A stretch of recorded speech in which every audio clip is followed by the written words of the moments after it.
Thank you. On to Mr. Mize for 4 minutes, please. Thank you. Thank you, Madam Chair. If I may, thank you on behalf of my colleague who is having surgery today. So we wish him the best. If I could take the opportunity to allow Mr. Wuschek to elaborate further, because he only had a few seconds on the question from my colleague, Mr. Hoback, on the potential, the great potential for growth in trade on that farm equipment and energy production equipment. Just, I know you only had a few seconds. If you could elaborate further, I think that would be helpful as we look at the trade agreement. Sure. I think if you look at the current there's been a shift to value-added stuff coming from Canada, which is,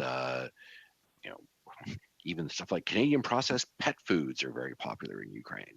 But I think helping Ukraine make more of its own resources, which Mr. Petitian was talking about, is key.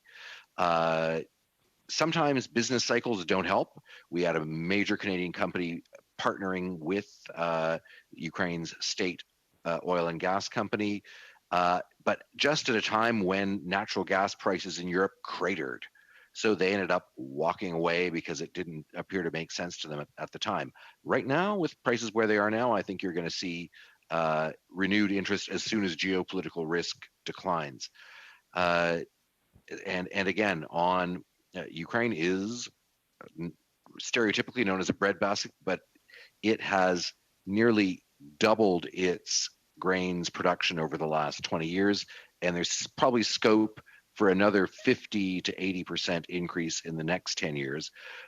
So getting part of that action in terms of things like grain storage, logistics, port handling equipment, things where Canadian companies, though, again, need that export financing to be competitive with their international peers in getting contracts.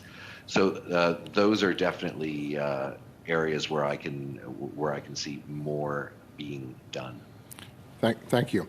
A question to Ihor from the Ukrainian Canadian Congress, and I know that you spoke a little bit in your presentation about the EDC and the risk ranking system, and as well. The Congress provided a submission to the public consultations on CUFTA that were done in March of 2020. So maybe you can elaborate a bit further on that risk rating system and how that can be reflected better to encourage Canadian investment in Ukraine.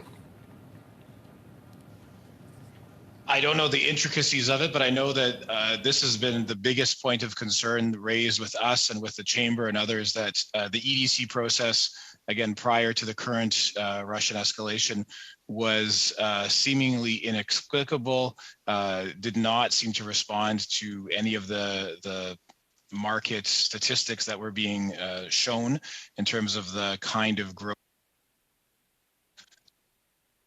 Spoken many times to ministers, to EDC directly, seeking a clarity in how. Rappel au règlement, Madame la Présidente.